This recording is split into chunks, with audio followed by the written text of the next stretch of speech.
Right, the Nigerian Army has lifted its suspension of the operations of the United Nations International Children's Emergency Fund, UNICEF, in the Northeast. Yeah, the decision followed an emergency meeting between the Theatre Command Operation Lafia Dole and representatives of UNICEF. Deputy Director of Public Relations of the Theatre Command, Colonel Onyema Nwachukwu, says the Army rescinded its decision following the intervention of well-meaning and concerned Nigerians in the matter. Colonel Nwachukwu said the Theatre Command admonished the representatives of the organization to desist from activities inimical to national security and capable of undermining the ongoing fight against terrorism and insurgency.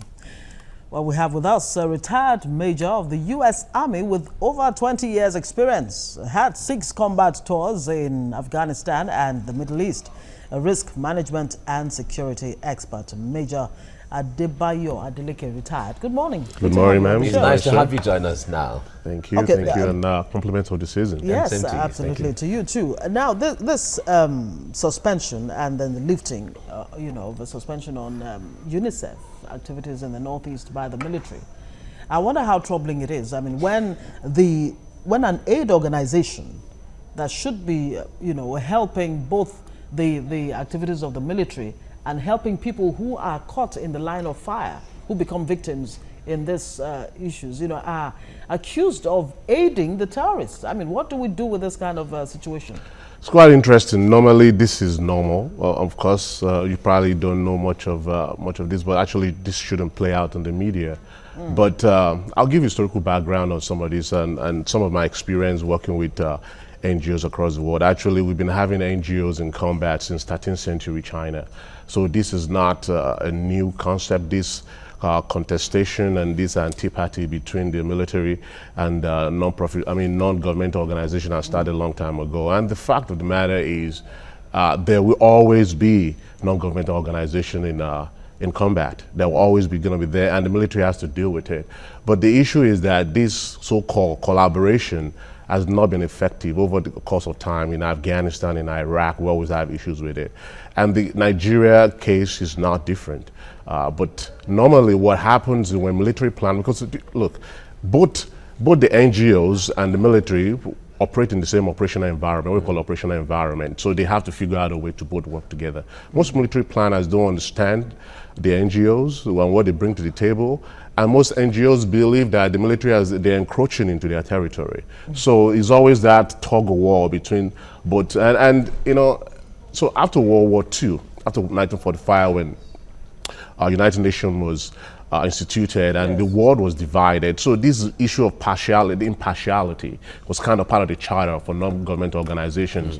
So it is imperative for them that they have to be impartial. They don't care what you're doing over there, as long as, like in the case of UNICEF, as long as children are not being endangered, that's their end state. They both, to be honest with you now, the similarities that they both want, the same thing. They want rule of law, they want democratic government, they want economic to flourish and everything. But the approach, the differing approach, it's quite interesting sometimes. But I just believe that it shouldn't. And also as well, the NGOs believe that military put their lives in danger because of the activities in the area. Yes. So what normally happens is that when like in case of situation in like Nigeria or in any combat operations around the world, is that whoever the combatant commander is will call all the actors in the battle space to a meeting. This is what my end state is. This is how you're going to fit in.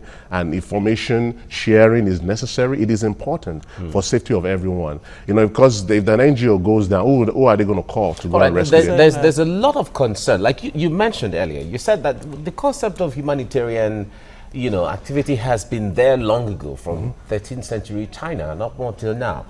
There's this concern why over the centuries or over the decades that there hasn't been a standard template on how these the military on one hand and the international organizations, be it Doctors Without Borders or Red Cross Society or UNICEF or UNDP as the case may be, how they should work together, how they should collaborate. Yes, there's always been framework. There are a lot of researches has been done, a lot of collaborative framework. But we have human factor, and when you're in combat, it's completely different. And after terrorism, And I understand when you are out there, it is different because you believe your end state is the number one, is the priority. And they also believe the end state is priority. Despite the framework as we have, the same thing with the humanitarian crisis around the world. We have frameworks, we have, this is how things are supposed to work. But when rubber meets the road, it's completely different, you know? And those are the things we continue, is a continual process. You continue to work it from the beginning. So they start off with, and I understand why they have to call back, because it doesn't look, I mean, the optics of it. Optics of it's completely is off. It sends the wrong, exactly, send the wrong message. And also you can, you know, it's information warfare we have going on as well. So you have UNICEF being banned, and so what are you going to tell to Boko Haram as well, that, you know, and all things are now fair play, you know, that kind of a thing. And so I understand why they came back and make sure that they have a closed door meeting. To be honest with you, the chances that I don't know the full narrative of what happened. In calling the UNICEF back and lifting this suspension, the military has said to the UNICEF and I guess to other you know, aid organizations like the ICRC, you know, that in the course of you know, deploying persons to help out in their aid work, that the military should be involved. I wonder how realistic that is. I don't think it's quite realistic, because you have a lot of contending factors over there. You have to fight the whatever you fight in the objective. That's the number one end state, and then you have to take care of the NGOs. And to be honest with you, depending on, I'm not that privileged to know how many NGOs are over there. But in a big campaign, you have up to thousands of them working on different issues. So having military you know, forces, you know, detached to protect them and everything is it's not sustainable. On the Charter of Impartiality, I'm a bit curious. I mean, when you say that the Charter allows the aid organizations to be impartial, how impartial, or, you know, or should they be, or can they really be? So in a situation like that, UNICEF will not be involved in who is ISIS and who is not. Shouldn't be involved in, you know, the children of ISIS from the children of... So if a Boko Haram terrorist is injured or wounded, it behoves on them, that is the ICRC or the UNICEF or, you know, those who are intervening to help, to take care of this, you know, terrorists that we know are terrorists. And after they're taken care of and they're okay, you allow them go like that? The ICRC or UNICEF or whoever should not report to the military. So it gets really quite interesting sometimes when it comes to the fine line between what is impartial and what is not. Because first of all, security is number one concern, because if the NGOs are not secure, they will not be able to carry on their operation.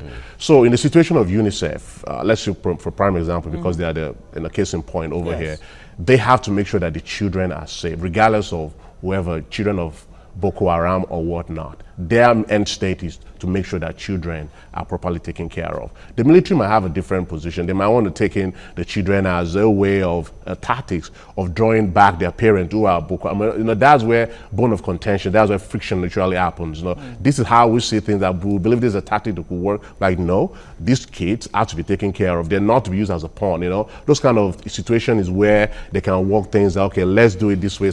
But everything has to be explained from the get-go. So nothing normally works well when you start having this Hail Mary in the middle of operation. This thing has to be set from the get-go before we start the campaign. All right, you have been in Afghanistan and other parts of the world, and you have seen this fight against terrorism, so to say. Now, the Nigerian army has admitted that this fight against Boko Haram is not a conventional war. It's not like two governments, you know, or two countries fighting each other and all of that. It's an ideological war that you don't necessarily have your opponents wearing certain kind of military or uniforms to identify them. But here in Nigeria, we have been fighting this for quite a while. Even if the Nigerian army is not trained originally, you know, to fight any kind of war that is not conventional, how long would it take for the Nigerian army or security agencies to master the process of how to handle this situation? Because it seems like we go after a little few months of peace, and then everything escalates again and all of that. It's if I tell you, I mean, we're still fighting. We have presence in Iraq and Afghanistan. This has been over a decade. We've been doing this. This thing, there's no timeline to this. Ideology cannot be completely wiped out, and even if you do, you don't even know they have sleeper cells somewhere else. And that's all this thing. That's how crazy this thing is. I remember in 2008 when I was involved in when General Azazi was still alive. We actually approached Pentagon, and he saw this coming. He's a very foresight general and very brilliant. I saw this thing happening before even the public got wind of Boko Haram, who they are as an entity, and it's actually solicited the U.S. government for training, which I was part of it, to help train a group of counterterrorism unit.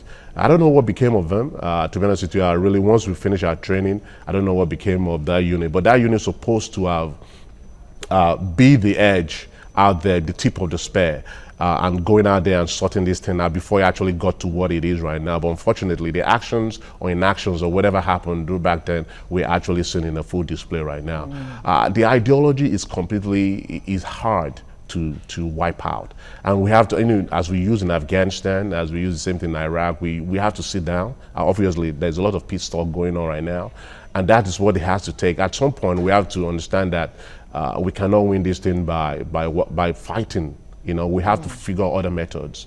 You cannot remove ideology from people's mind. It's just one thing, just like a religion. Maybe replace the ideology by maybe, another kind of and the different terrains detect different approach. What works in Iraq and Afghanistan might absolutely not work in northeastern part of Nigeria. And that's what we need to see. This thing doesn't require, I know it's a military effort, but it requires the sociological aspect, the anthropological aspect. There's a wide range of disciplines that needs to happen in here, that needs to be factored in here. It's not something that, just gone, matched, boots on ground every time. It's not going to work. I mean, you get some kind of success to a large extent, and then what? Everything comes back again. Exactly, exactly. So there's a lot of reorientation that needs to happen. There's a lot of education that needs to happen. So this thing is, we need more hands on deck to do this. And while there should be re-strategizing on the part of the military, yes, you find that the Boko Haram, the terrorists, are actually re-strategizing, exactly, on their own part. I mean, in the last 24 hours, we heard that some terrorists have been dressing like aid workers. Exactly. This thing has no permutation to it, because you can never imagine. You always have the worst case scenario. And I always tell them, whatever is happening in the northeastern part of Nigeria should be concerned for every Nigerian. Even in Lagos, we should be concerned, because these folks, they don't have to go out there, boots on ground, and recruit. They can use Twitter, they can use social media to recruit people that work for them, that fight for them, the ideology. I mean, we've seen it in ISIS, and ISIS have pledged whoever, I don't know who pledged what to what, but I know both of them are in kind of some kind of collaboration right now, and they're using social media to recruit people to work for them. So this thing, they're already ahead of what we already originally thought this is all about. In fact, the reports of them using drones, they've started using drones now. And foreign mercenaries. Exactly. I mean, you'll be surprised how sophisticated are these folks. Before we're talking about infiltration of weapons from Libya, when Libya actually, the regime in Libya went down, but this is even much more, and we have to be proactive. We have to use all hands on that technology and whatnot. The Nigerian government has ordered for the 12 Super Tucano aircraft from the United States, and it's going to take maybe the next more than a year for that to be for that to be manufactured and sent to Nigeria. So what happens between now and that time?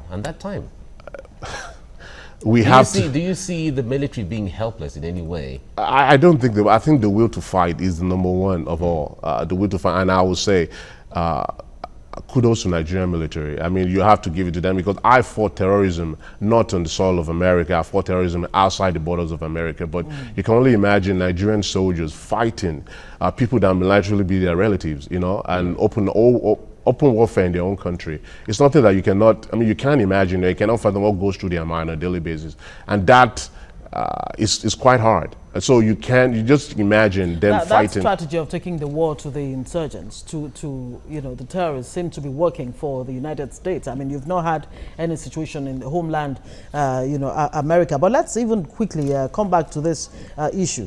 The UNICEF situation is not alone. It's not a standalone situation. You've had cases where aid organizations have had to, have been accused of compromising somewhat. I mean, you've had Oxfam involvement in all kinds of, sex scandals, UNAMSIL and the rest of them. Is there a need to actually investigate the activities of this aid organization? If there is any, I mean, there is a need. Everything that is looking way off, I mean, I believe that there should be investigation, but let's look at the larger, let's broaden the scope a little bit. We cannot continue to say that these are the folks that are primarily responsible for some of the filtration of information from Boko Haram side to Nigerian military or whatnot. So we have to look at it at large. What is being compromised? Because it's a very broad word. What means compromise to me completely might be different from you, and these words are being used loosely these days. So it might be because they don't see things different. They see things differently from them. They believe they're compromised. So there has to be a mutual understanding. When I say compromise, what is it? And is it because I'm not sharing information you think I should be sharing with you, or I believe that what you're doing is illegal? I mean, you want to be killing kids, and I said no, you can't. All this. I'm not saying this is what's going on, but there has to be a broader understanding of what compromise is, because I mean, you just read in the media compromise, but you don't really know what actually was going on. Or is the military just trying to get, exactly, and I'm not accusing off its hair because they've been accused of human rights violations and all of that. Is this a way of them getting back? It might be. I don't know, but I don't know the narrative. But there's that deeper. I mean, there's so much story underneath that needs to be unearthed, and people can actually fully understand. And I think there should be an investigation, even need be that this thing actually there's a persistent and there's consistency. Because when it comes to UNICEF and the Red Cross Society, these are international organizations, reputable organizations that have existed for so many years, and they have credibility across the world. But when the military makes a move like this, one would say, well, let's even play the devil's advocate. Should we really investigate to see if maybe 1, 2, 3 staff of that agency organization are working to sabotage, the system and all of that? If that has to be, let us even create a scenario. If that has to be, who will do the investigation?